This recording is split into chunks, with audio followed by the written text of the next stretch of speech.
Indian Air Force Air Chief Marshal AP Singh made a brutal introspection the other day.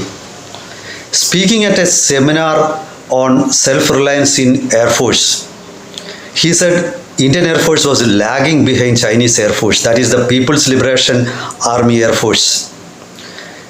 His comments came against the backdrop of China testing a sixth generation fighter jet. You know, China has already inducted a fifth generation indigenously designed and made aircraft, Chengdu J-20. India is yet to induct the 4.5 generation indigenously designed and made light combat aircraft Tejas 1A. You can understand the frustration of Indian Air Force Chief. You know, if a war happens, you can imagine how things are going to shape up. Then all the blame will be put on the shoulders of Air Force Chief, and he won't have anything to defend himself. Then everybody will ask, why could this man point out all those lapses or weaknesses earlier? So I think Indian Air Force Chief is justified in making such an honest introspection. What is actually happening in the Indian Air Force? Let's take a closer look at the current scenario. Welcome to Insights. I am Harikumar. Let's check the history of light combat aircraft LCA Tejas, which was supposed to replace MiG-21, which was the backbone of Indian Air Force for decades. You know, the idea of LCA Tejas was conceived in 1980s, early 1980s. Somewhere I read it was in 1982 or 83. Then the first LCA, plane, fighter jet, took to flight, in 2001 or 2. The first prototype was built in 2003. Then several test flights were done. Then by 2016, the light combat aircraft was inducted into Indian Air Force, you know. But 2019, the combat version, equipped with all arms and armaments, was given the final operational clearance in 2019. And the Hindustan Aeronautics Limited, which was supposed to supply 40 aircrafts by this date, has not supplied even a single aircraft.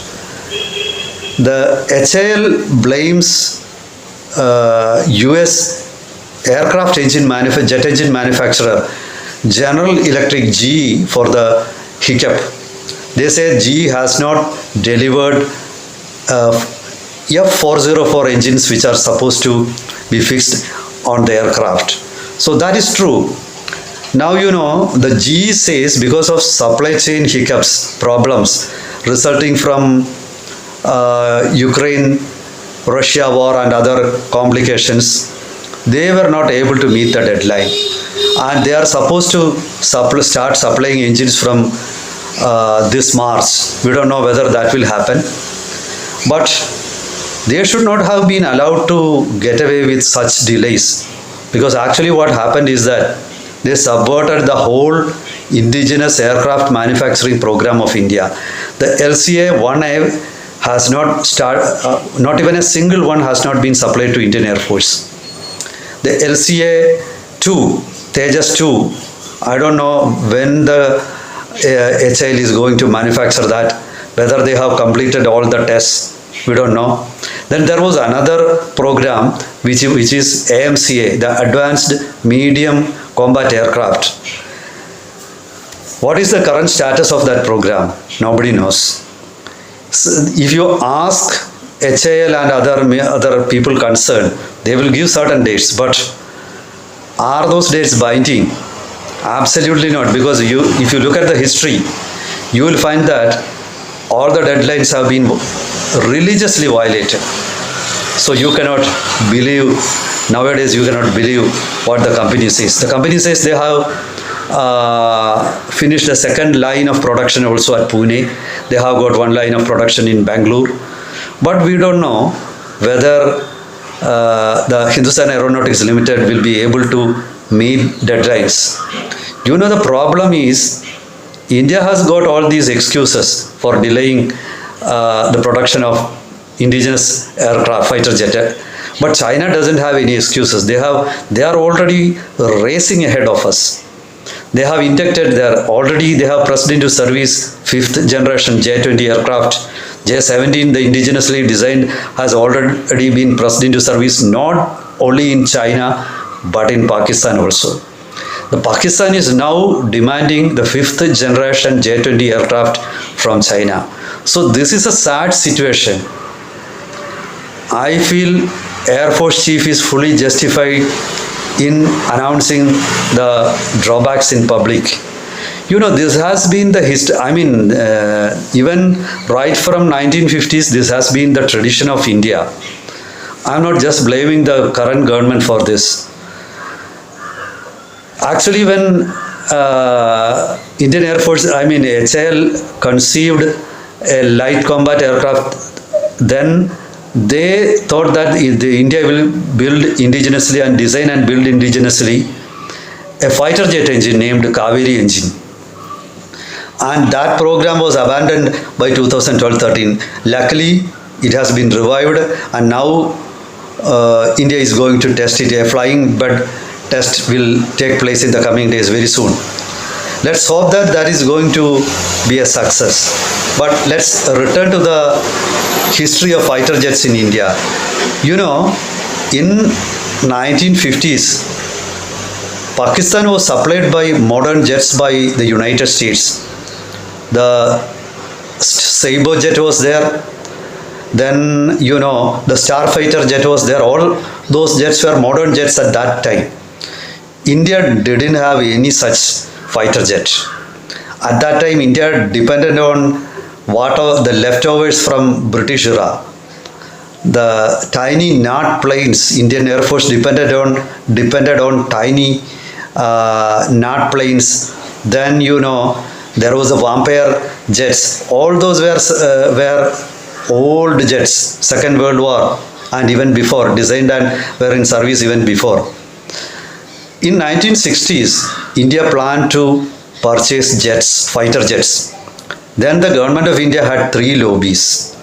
I read that one lobby was supporting United States. That lobby was led by the then Finance Minister Morarji Desai and B.K. Nehru, who was Ambassador of India in United States. Then there was another lobby of V.K. Krishna Menon, who wanted India to purchase fighter jets from Russia. Another lobby was there which wanted to buy fighter jets from United Kingdom. So all those were fighting each other in the government.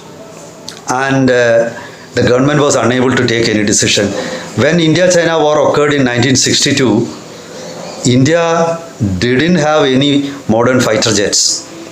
And it was after the India-China war that India finalized its decision on the purchase of fighter jets, and India decided to buy MiG-21 aircraft.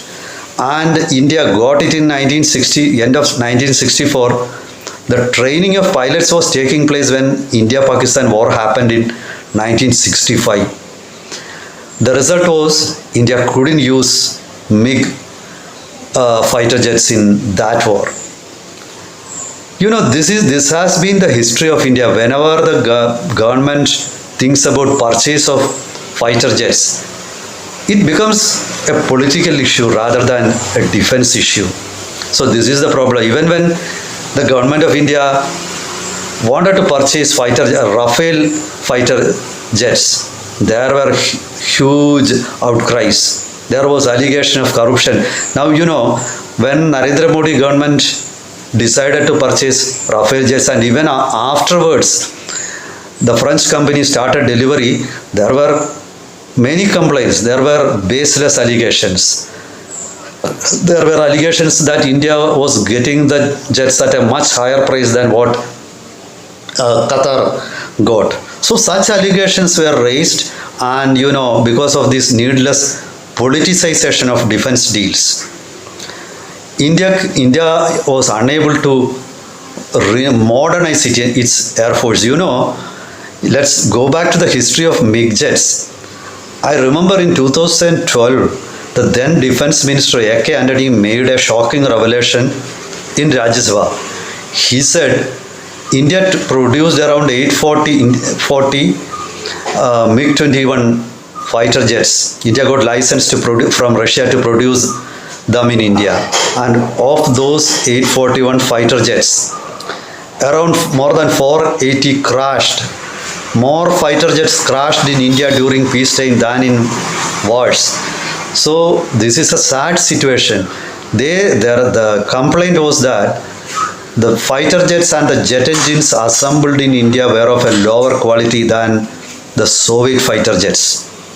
So that was the reason. Can such errors be pardoned? Has India learned something from such costly mistakes? I have read that more than 120 pilots of Indian Air Force died in crashes of MiG-21 during peacetime, not in war. Remember that. So this is a situation. Perhaps all those might have passed through the mind of Indian Air Force Air Chief Marshal A.P. Singh when he made such a revelation. Will we learn some lessons? Will India be able to bring out the aircrafts of, LCA Tejas aircrafts in the near future? Let's hope. I don't have any faith. So let's wait for some more time. I hope the Union government will take some strong action. Let's hope so. Otherwise, the safety of every citizen will be compromised. This is a sad situation. Meet you with another topic next time. Till then, goodbye.